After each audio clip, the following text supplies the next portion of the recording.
ሰላም ጤና ይስጥልኝ የቻናሌ ተከታዮች እንዴት ናቸው? ደህና ናቸው? እኔ ጋር እግዚአብሔር ይመስገን። እናንተ እንዴት ናቸው? የስራ ጤንነት ሁሉ ሰላም ነው? እኔ ጋር እግዚአብሔር ይመስገን። የረመዳን ስራ እንዴት ይዟቸዋል? እንግዲህ ዛሬ ዳጣ ድራማን ይዤላችሁ መጥቻለሁ።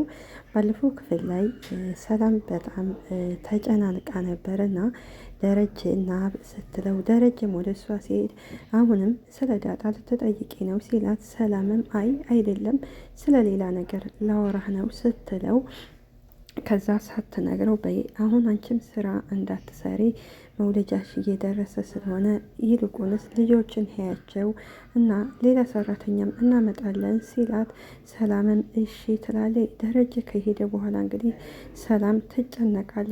ምክንያቱም ደረጀ በጣም ሲበዛ ጥሩ ሰውና የዋህ ሰው ነው። በእርግጥ ከመጀመሪያውም ዳጣን የወለደቻት ያው በአንድ ቀን ስህተት ነው። እንግዲህ ማርታ የለችም ነበርና በስካር መንፈስ ስለሆነ አሁን ያረገዘችው ልጅ ዳጣ ሁለተኛ ዳጣ እንግዲህ ተመልሳ አትመጣም ወደ ቤት ብላ ያው እድሜም ሄዷን፣ ስለዚህ ልጄን እየጠበቅኩ ከዚህ ቤት እቀመጣለሁ ብላ ነበር ያረገዘችው። ባደረገችው ነገር ተጸጽታለች እና አሁን ያው ለሱም ለማርታም እንዳትነግራት እንግዲህ ተጨንቃ ነበር። የዛሬውን ክፍል እንግዲህ ይዤላችሁ መጥቻለሁ። እናንተም እስከ መጨረሻው ድረስ ተከታተሉ። ደረጀም ወደ ሰላም ከሄደ በኋላ እንግዲህ ምን ሆነሽ ነው ሰላም? እያመመሽ ነው እንዴ? ወደ ሆስፒታል እንሄድ ወይ ሲላት፣ ሰላምም እረ አይደለም ጋሼ ባለፈው የልጅሽን አባት ንገሪ ብላችሁኝ የለ ትለዋለች። ደረጀም እና ልትነግሪ ነው ወይ ሲላት፣ ሰላምም አንገቷን ትደፋለች። አዎ ጋሼ የልጄን አባት ልነግርህ ነው። ደረጀም ጉዱን አላወቀምና በፈገግታ እሺ ማነው ይላታል። ሰላምም ጋሼ እንደዚህ ቀልል አድርገህ ነው እንዴ የምትጠይቀኝ ስትለው፣ ደረጀም ያንቺን የልጅ አባት ለመጠየቅ ለምን ያስፈራኛል ይላታል። ሰላምም ጋሼ ከባድ ነገር ነው የምነግርኸው፣ እዚህ ለምነግርህ ነገር ተዘጋጅ ትለዋለች። ደረጀም ሰላም እኔ ያለብኝን ችግር መሸከም አቅቶኛል፣ ሌላ ችግር መሸከም አልችልም። ደረጀም ቆይ የምን ችግር ነው? ምንድን ነው ችግሩ? እኔን ከአንቺ እርግዝና ጋር ምን የሚያገናኝ ነገር አለ? ሰላምም አረጋሽ ዝም በል ቀስ ብለህ አውራ እንዳይሰሙን እየኮ እየሰማች ነው ስትለው፣ ደረጀ መረጋጋት ስላቃተው ትስማ እያለ ይጮሃል። ብትሰማ ምን ይፈጠራል? እኔ ከአንቺ እርግዝና ጋር የሚያገናኝ ነገር ምንድን ነው? ሰላምም በፍርሃት ቆይ ጋሼ ተረጋጋና እኔ ዝም ብለህ አዳምጣኝ፣ እኔም እኮ ጭንቀት ውስጥ ነው ያለሁት። እጀም በንዴት አረ ሰላም እባክሽ እያስጨነቅሽ ነው የተፈጠረው? ለምንድን ነው የማትነግሪኝ? አባቱ ከኔ ጋር የሚያገናኘው ነገር ምንድን ነው? ማርቲም እንግዲህ የሚያወሩትን እየሰማቻቸው ዝም ብላ ቁጭ ብላለች። ሰላምም ደረጀን ታረጋጋዋለች። ኧረ እባክህ ጋሼ ትንሽ ተረጋጋ ትለዋለች። ደረጀም አንቺ እኮ የሚያረጋጋ ነገር እየነገርሽኝ እኮ አይደለም ሰላም። ሰላምም ጋሼ ይቅርታ በቃ። ሰላም ለምንድን ነው ግን በግልጽ የማትናገሪው? ሰላምም ጋሼ እኔ እኮ መጨረሻው እንደዚህ ይሆናል ብዬ አላሰብኩም። ጀም እያስጨነቅሽ ነው ሰላም፣ ለምንድን ነው የማትነግሪኝ? ጀም በጮት ለምን አትነግሪኝም ሲላት፣ ሰላም ጋሼ በቃ ሰው እየመጣ ነው ስትለው፣ እንግዲህ ማርቲም ደረጀ ለመጀመሪያ ጊዜ ሲጮህ ስለሰማችው ወደ እነሱ ትሄዳለች። ልጅ እኔንና የኔና ያንቺ እርግዝና የሚያገናኘው ነገር የለም፣ የልጁ አባት ማን ነው ንገሪኝ። ያው በሩን ከፍታ ትገባና ማርቲ ደሬ ምን ሆና ነው ይሄን ያህል ጩኸት ምንድን ነው ትለዋለች። እንግዲህ በእርግጥ ከዚህ ላይ ደረጀ አምዬም በፍርሃት አይትዬ የልጅሽ አባት ማን ብሎ እየጠየቀኝ ነው ትላታለች። ማርቲም ጉዷን አላወቀችምና ለምንድን ነው ታዲያ የምታስጨንቃት? ራሷ እነግራቸዋለሁ ብላናለች አይደል? ልደሬ ነፍሰ ጡር እኮ ጭንቀት አትችልም። ስለዚህ እንደዚህ ልታስጨንቃት አይገባም። ደሬም እንግዲህ ደረጀም ይናደድና እንግዲህ ከክላሱ ወጥቶ ይሄዳል። ሰላምዬም እትዬ ይቅርታ ስትላት፣ ማርቲም ሰላምዬ ለምን ነው ይቅርታ የምትይኙ? እትዬ ደረጀዬ በቃ እኔ የልጁን አባት ጊዜው ሲደርስ በቃ እነግራቸዋለሁ። ሰላምዬ በጣም ይቅርታ አይዞሽ እሺ አትጨነቂ ትላታለች ማርቲ። እንግዲህ ሰላምዬ በቃ አንቺ አትጨናነቂ አሁን እነግራቸዋለሁ ካልሽ ደረጀ ልጥራው ስትላት፣ ሰላምም አይ አሁን አይሆንም እትዬ ስትላት፣ ሰላምም በቃ ማለቴ ማርቲም ሰላምዬ ልጅ መውለድ እኮ ባንቺ አልተጀመረም፣ በቃ አትጨናነቂ እሺ በቃ እትዬ አመሰግናለሁ፣ ግን አሁን እረፍት ብቻ ነው የምፈልገው፣ ብቻዬን መሆን እፈልጋለሁ ስትላት፣ ማርቲም እሺ በቃ ትላታለች። እሺ እረፍት አድርጊ፣ ስራም እንዳትሰሪ፣ ይሄ ማለት ሰራተኛም እየፈለግን ነው ስትላት፣ ሰላምም እሺ በቃ ትላታለች። እንግዲህ ማርቲ ማለቴ ሰላም ዛሬ የልጁን አባት ልትነግረው ነበር። ነገር ግን ደረጀ በጣም ትዕግስት ስላጣ እየጮኸ ስለሆነ በአጋጣሚ ማርቲ ስትመጣባቸው እንግዲህ አልነገረችውም። ናታን እና ዳጣ ውሃ አብረው ቁጭ ብለው ነበር እና ዳጣም አንተ ስጦታ ገዝቼልህ አልነበረ የት አለ ስትለው፣ ከዛ እንግዲህ ውሃን ያዩዋትና ይታያሉ። ዳጣም ውሃዬ ለምን አትተኝ ስትላት፣ ውሃም አይ አሁን አልተኛም ትላለች። ናታንም ለምን አትተኝ ሲላት፣ ውሃም እንግዲህ አይ እኔ እኮ ስተኛ የሚያስፈራ ሰውዬ በህልሜ ይመጣል እና አትተኝም ስትላት፣ ውሃም እንግዲህ ዳጣን እኔ አንቺ ጋር ነው የምተኛው ትላታለች። በጣም ውሃዬ እኔ እኮ ከሰላም ጋር ነው የምተኛው ስትላት፣ ውሃም አይ እኔ ደግሞ ከአንቺ ጋር ነው የምተኛው። ናታንም ታያት በቃ ውሃ እኮ አንዴ ግግም ካለች እሺ አትልም። እሺ ምንድን ነው ስጦታው? እኔ በጣም እየጓጓሁ ነው። ዋናው እኮ ስጦታ ልብ ነው ሲላት፣ ዳጣም እንግዲህ አንተ ከዚህ ቤት እንደ አይነት ነገር አናውራ ብዬ የለም እንዴ? እነትዬ እኮ ገና አልተኙ ተደብቃ እያዳመጠችን ይሆናል። ታንም ታዲያ ከልብ በላይ ምን አይነት ስጦታ አለው? ዋናው እኮ ልብ ነው ስጦታው ይላታል። እንግዲህ ናታንና ዳጣን የሚያወሩት ስላልገባት እንግዲህ ከድር እኮ ልብ ይስጥሽ ብሎኛል፣ ደግሞ 2 ጨጓራ ይስጥሽ ብሎታል።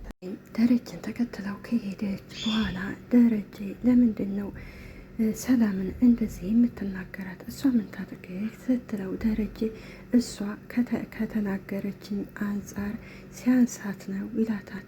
ሳቅ ትልና ቆይ ምን ትላትነ ምን ብላ ነው ስትለው፣ ደረጀ ኧረ ተያት፣ ማንኛውም የልጁን አባት አሁኑኑ ታንጣና ታስተዋውቅ፣ እያደረ በቆየ ቁጥር ስለዚህኛ ስማችን እየጠፋ ነው። እሱንማ እኮ በደንብ ተነጋገርንበት አይደል እንዴ? ደግሞ አንተን እንደዚህ ያስቆጣ ነገር ምንድን ነው? ምንም የለ እሱን እሷ ታብራራልሻለች። በልቶ በዚህ ሰሞንማ ቁጣ እያለህ ነው። ቆይ ደሬ ያስከፋንህ ያስቀየምንህ ነገር ካለ ለምን አትነግረንና እንደ ወትሯችን ቁጭ ብለን እናውራበት። ምንም የለም አልኩሽ እኮ ማርታ፣ እናንተ ምን ታደርጉኛላችሁ ሲላት፣ ማርቲን እሺ በቃ ተወው። ጋጋ ደግሞ ዳጣ ለአባቷ ደውላለት እያወሩ ለእኔ ልታገናኘኝ ስትል ስልኩን ከጆሮዋ ላይ ዘጋባት። ነግረዋን አይደል ማለቴ ስለ እኔ ያውቃን አይደል? ዛሬም እንግዲህ ዝም ካላክ በኋላ መልስ ሳይመልስላት ደህና ደሪ ብሎ ጥሏት ይሄዳል። እንግዲህ በደረጀ በኩል ሁነን ስናየው በጣም ያሳዝናል። ዳጣን ያው እንግዲህ ማለት ያው በስካር መንፈስ ሳያስበው ነው እንግዲህ እንደዛ ያደረገው።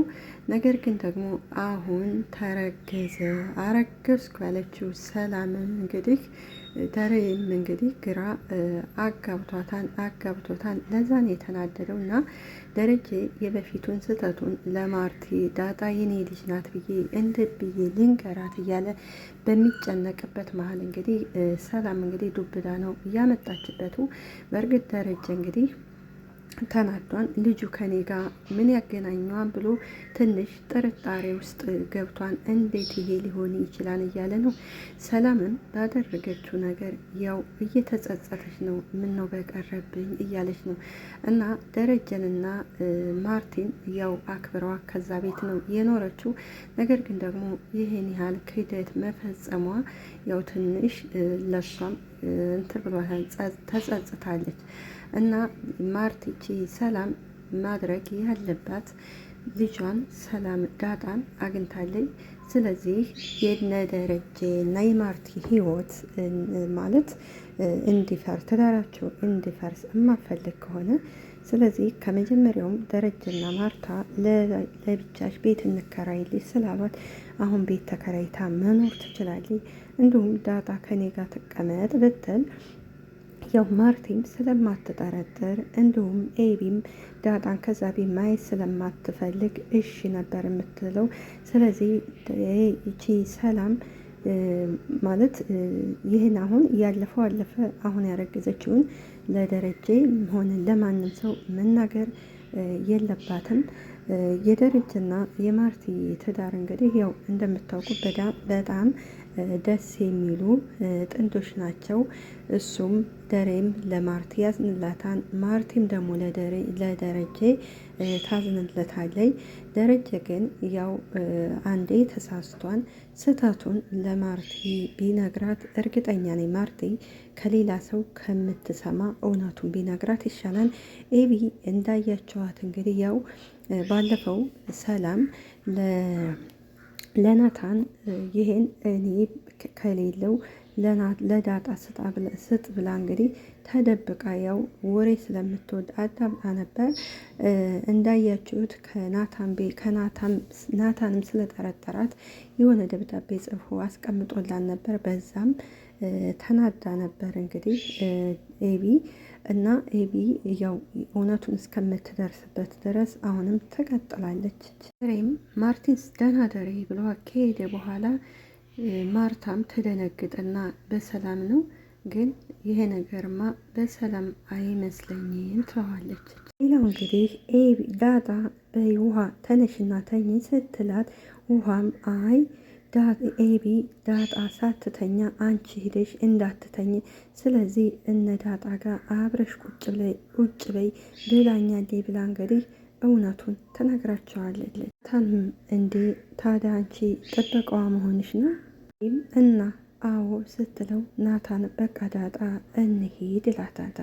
በቃ እኔ መሄድ አለብኝ እንገናኛለን ሲል ውሃንም አንቺን አገኝሻለሁ ሲላል ውሃም መቼ ነገ አገኝሻለሁ ይላታል። ልጅ ኮርኩሜ ወደ በረዶነት ነው መቀየሬ ሲላት ውሃም እንዴ አንተ በረዶ እኮ ካደረከኝ ውሃ እኮ ትመጠኛለች ትለዋለች። ማለቴ ምጥን ትመጠኛለች ትለዋለች። ውሃ በጣም ሲበዛ የዋህ ነገር ነች። ሌላዋ እንግዲህ ዳጣ ናት። ዳጣ እንግዲህ ውሃን ነይ ቶሎ እንሄድ፣ ሰላምዬ ግንባሯን ስመናት አብረን እናድራለን። ሰላም ግን አይሆንም ካለች ምንም ማድረግ አይቻልም ትላታለች። ናታን ቁጭ ብለው እንግዲህ ማርቲ እንግዲህ በጣም ተጨንቃለች። ማርቲም ቁጭ ካላይ በኋላ ቆይ ግን እናንተ እኔ ሳላውቅ ያስቀየማቸዋል ነገር አለ እንደ ብላ ትጠይቃቸዋለች። እማዬ እሷ ማን ያስቀይማታን? እሷ እኮ ስትፈልግ እኛም በጥፊ ነው የምትመታን። ታንም አይ እማዬ ሰው ያስቀይማትም አይመስለኝም። እንግዲህ ሰላም ማንንም አልፈልግም ብላ ከክላሷ ቁጭ ብላ እያለቀሰኝ ነው። ለዛ ነው ማን አስቀይሟት ነው ብላ ማርቲ የተጨነቀችው። ወይም ደግሞ ምናልባት እርግዝናው ነው የሚሆነው። ማርቲም እሱንማ እኮ አይደለም ብላ ነግራኛለች። ግን ሰው ሙሉ ሌሊት እንዴት ሲያለቅስ ያድራል? እኔ የሰላምን ፊት አውቀዋለሁ። ፊቷ ጉንጯ እኮ የተጠበሰ ስጋ ነው የሚመስለው። ይህች እንግዲህ ተንኮለኛዋ ኤቢ እኔ እኮ እማዬ ግን ሰላም የሆነ መናገር ፈልጋ የደበቀችን ነገር አለ፣ ሚስጥር እንዳለ ይሰማኛል። ስለዚህ ባለፈው የነገርኩሽ እውነት ሊሆን ይችላል ስትላት ማርቲም የትኛው እውነት? አንቺ እኮ ብዙ ነገሮች ነው የምትነግርኝ እኮ በቀን ውስጥ መሀት ነገር ነው የምትናገሪው። የምትነግሪኝ? ስለዚህ እንደዚህ ስትይ እኮ አንቺ አሁን አንድ ነገር ብቻ የነገርሽኝ ነው የሚመስልሽ ታንም እማዬ፣ እኔ ግን ወደ ሆስፒታል መውሰድ ሳይሻል አይቀርም። ስለዚህ ወደ ሆስፒታል እንውሰዳት ይላታል። እኔም ለረጅም እኮ በሌሊት ተሯሩጠን መተን ጠይቃታል፣ ግን እሷ አልፈልግም ነው ያለችው ትላለች ሰላም። ደረጀ እንግዲህ ያው እንደዛ ሲጮባት ደረጀም አሳዝኖታል። ስላሳዘናትም አሁን የምታዋዩ ለማን ትናገር? ምክንያቱም እንዳትናገር ያው ፍርሃትም አለ። የደረጀ ልጅ ነው እንዳትል ፈርታለች። ደረጀም ደግሞ ያንተ ልጅ ነው እንዳትለውም ፈርታለች። ደረጀም እንዳያችሁት እንግዲህ ልጁን ማለት ያንቺ እርግዝናና ከእኔ ጋር ምን ያገናኘዋል? ስለዚህ የልጁን አባት እውነቱን ንገር እያለ እሱም እያስጨነቃል ነው። እና አሁን እንግዲህ እውነቱን እንዳትናገር እንግዲህ ያው እንዴት ተብላ መጠየቋ ስለማይቀር እንዲሁም ደግሞ አሁን ማርታንና ደረጀን ያው አብሶ ማርታን ከዛ ቤት እየበላ እየጠጣ እንግዲህ ስለከዳቻቸው በዛ ያው አዝናለች።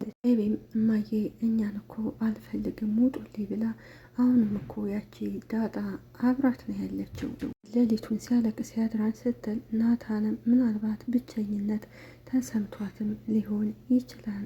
ተሰፈልጋ ይሆናል ሲል እንግዲህ ማርቲን ተው እንጂ ናታን እንዴት እንደዚህ ልትል ትችላለህ? ቤተሰቦቿ አይደለንም እንዴ? አክስቴ ጋር እኮ ሂጄ ልውለድ ስትለን እኮ እኛ አይሆንም ከዚህ ትወልጃለሽ ብለን ነው ያልናቱ። በተለይ ደግሞ ከእድሜዋ ግማሹን እኮ የኖረችበት ቤት ነው። እንዴት ነው ባይተዋል ሊሰማት የሚችለው? ኤቢም እማዬ ግድልሽም ሰላም የሆነ ነገር አላት። ይኸውልህ ናታን ባለፈው የሰጠች ነገር ምንድን ነው ብላ እንግዲህ ተጠይቀዋለች። እሱን ነገር ማየት አለብን እማዬ። ምናልባት እኮ ሰላም እራሷን ልታጠፋ ሊሆን ይችላል። ስለዚህ የሰጠችው ለናታን የሰጠችውን ነገር ማየት እንፈልጋለን። እዚህ ማርቲ ትደነግጥና ናታንን ታየዋለች። ናታንም አንገቱን ይደፋል። ያ ደብዳቤ እንግዲህ ሰላም እኔ ከሌለው ለዳጣ ብቻ ነው ስጥ ያለችው ለማንም እንዳትሰጥ ብለዋለች። ሌላዋ እንግዲህ ዳጣ ናት። ዳጣ ተጨንቃ እንግዲህ ቁጭ ብላ እንደ አጋጣሚ ደረጀ ይደውልላታል። ስልኩን ካነሳችው በኋላ ሄሎ አባዬ ስትለው ደረጀም እንዴት ነሽ ዳጣ ይላታል። አሁንም ማልቀሷን አላቆመችም። አሁን ግን ትንሽ እንቅልፍ ወስዷታል። አባዬ ግን በጣም ደክሟታል። እሺ ምን ሆኜ ነው አለች። ለምንድን ነው የማትነግረን? ንገሪ ብዬ ብላት ብሰራት እምቢ አለችኝ። ልሽ ማርት እንኳን ተጨንቃ ዛሬ ስራ አልገባችም። ትንሽ ማታ ጠርታኝ የሆነ ነገር ልነግርህ ብላኝ ነበረ። ደግሞ ምንም ነገር ሳትነግረኝ ቀረች። ምንድነው የሆነችው ስትለው ሲላት ዳጣም እኔ አባዬ ሰላም ደህና አትመስለኝም ነው ምልህ፣ በጣም ደክሟታል። ደረጀም ምንም ምክንያት አልነገረችሽም? ምንድነው እንደዚህ እምሆነው ብላስ አልነገረችሽም? ዳጣም አባዬ ምንም ነገር የነገረችኝ ነገር የለም ስትለው ደረጀ እሺ ስላንቺስ ምንም ነገር አልጠየቀችሽም? አባዬ አሁንማ ምንም ጠይቀኝ አታውቅም። በፊት ነበር የተወለድሽ የታደግሽ ብላ የምትጠይቀኝ። አሁን ግን ምንም አይነት ጥያቄ ጠይቀኝ አታውቅም። እና ታዲያ ምን ብናደርግ ነው ምሻለው ሲላት እንግዲህ ዳጣም አባዬ እኔ እንደሚመስለኝ አንተን ብቻ ነው እፈልገዋለሁ፣ እሱን ለብቻው የምነግረው ነገር አለኝ እያለች ነግራኛለች ትለዋለች። ቆይ ለምንድን ነው የምትፈልገኝ? ጧት እኮ ከማርቲ ጋር ሄደን አይተናት የለም እንዴ? እንግዲህ ሰላም የምትፈልገው የልጇ አባት እሱ እንደሆነ ልትናግረው ነው፣ ለሌላ አይደለም። እባክህ እኔ እርግጠኛ አይደለሁም፣ ነገር ግን የሰጠች ነገር ወይም ደግሞ የነገረች ነገር አለ ወይ ስትለው ናታንም እማዬ በፍጹም የሰጠች ነገር የለም ሲል ኤቢም ናታን ግን አንተ ውሸታም ነህ እማዬ እሱ ውሸታም ነው ስትል ማርቲ አንቺ ምን አይነት ባለየ ነች ትላታለች። ዳጣ ይቺ ኤቢ ለሰላም አዝና አይደለም የተጻፈው ደብዳቤ ምንድን ነው ብላ ለማወቅ ስለፈለገች ነው እንጂ ሰላም እየፈለገ ምንም ነገር ብትሆን እሷ ደንታ የላትም። ደረጀና ማርቲ አብረው ቁጭ ብለው ነበረ። ደረጀ ግን በሀሳብ ተውጦ በጣም ተጨንቋል። ምክንያቱም ደግሞ ዳጣ ሰላም ማርታ ሳትመጣ እፈልግሃለሁ ብላሃለች ስትለው ደረጀም እንዴ ከማርታ ጋር ችግሯ ምንድን ነው ብሎ ዳጣን ሲጠይቃት ዳጣ እሱን እኔ አላውቅም ትለዋለች። ማርታን ወደ እነሱ ሲሄድ እንዴት ናቸው ብሎ ሲጠይቃቸው ማርቴም ጎረምሳው እንዴት ነህ ትለዋለች። ለአቤል እኮ መጽሐፍ ላቀብለው እጄ ነው። ጎሽ እንደዚህ ቲክቶክ በበዛበት ዘመን መጽሐፍ የሚያነብ ትውልድ ሲኖር በጣም ደስ ይላል። እናንተ ደግሞ ትሸለማላችሁ ስትለው ናታንም አይማዬ ጊዜ እኮ አቶ ነው እንጂ ሁሉም ሰው እኮ መጽሐፍ ማንበብ ይወዳል። ቲም አዎ ልክ ነህ። ሰው እድሜው በገፋ ሰዓት በመጨረሻው ሰዓት መጽሐፍ ባለማንበቡ በጣም ነው የሚጸጸተው። ነገር ግን ደሬ የሚያወሩትን ነገር አይሰማም። ምክንያቱም ልቡ ያለው ከሰላም ነው። ሰላም ምን ልትነግረኝ ነው ዱብዳ ብሎ እንግዲህ በጣም ነበር የተጨነቀው። እንግዲህ ሰላም ከመጀመሪያው ወይ ብትነግረው ጥሩ ነበረ። መንገር ያለባት ደግሞ ያው ሁሉም በሌሉ ሰዓት አብሶ ኤቢ ያው አይጥ በሏት አይጥ ግድግዳ ለግድግዳ አይደለም ሄደው። ኤቢም ልክ እንደዛው ናት። እንግዲህ እየተደበቀኝ ነው የምታዳምጣቸው። ኤቢ እስካሁን ያደረገቻቸው ነገሮች ያው ያመናት ሰው ስለሌለ በጣም ነው እየተናደደችው እና ስለዚህ እንግዲህ ያው ከሆነ ምንም ማድረግ አይቻልም። ሰላምም እንግዲህ እውነቱን ለደረጀ መናገር አለባት። ደረጀም እንግዲህ ያው አምኖ ተቀብሎ ለማርቲ ይንገራት። ያው ሁሉ ጊዜ እንግዲህ ከአንድ ቤት እየኖሩ ሊደብቃትም አይገባም። የሚዋደዱ ባልና ሚስት ስለሆኑ እውነቱን ይንገራት፣ ባይደብቃት ጥሩ ነበር። ማርቲ ከሌላ ሰው ከምትሰማ ከምትወደው ከምታፈቅረው ባሏ እውነቱን ብትሰማ ይሻላታል። እንግዲህ የዛሬው ክፍል ይሄን ይመስላል። በቀጣይ ክፍል እስከምንገናኝ ቸርን ሰንብት። እኛም በያለንበት ፈጣሪ አምላክ ይጠብቀን፣ ሀገራችንንም ኢትዮጵያ ሰላም ያደርግልን። እንዲሁም ደግሞ እንግዲህ አሁን ላይ ያለው ሁኔታ በጣም ስለሚያስጠላ ሰላም ለሚመኝ በሙሉ የሰው ልጅ ያው ሰላም ያደርግለት ይሁንላቸው። ሁሉንም አገሪቱን በሙሉ በውጭም በሀገር ውስጥም ያለው ሰላም ይስጠን እና